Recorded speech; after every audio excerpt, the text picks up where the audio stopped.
That's far different than our male cohorts. Male cohorts on finasteride, for example, have a 90% success rate. That means that 5 out of 6 are going to stop losing hair, 2 out of 3 are going to regrow. So Mhm. why is that there's such a discrepancy? If DHT is the main trigger, and let's just say gender is the same, male female is the same effect.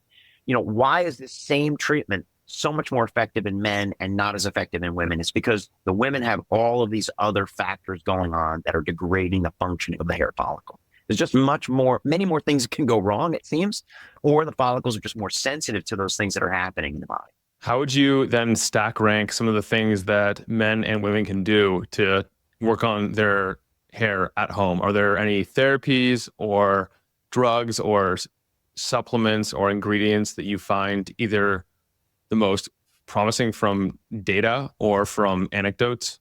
Yeah, for sure. So, well, first of all, I would say that if you're at home and you're listening to this and you're wondering, oh, I think I've got some thinning or receding, or I know somebody who's concerned about changes in the hair quality or quantity, the first thing I would say, and this is the most important thing to do, is just get an evaluation by a board certified hair restoration physician. Get a measurement, not just a picture from across the room, please, but just get somebody to look at your scalp and count the hairs.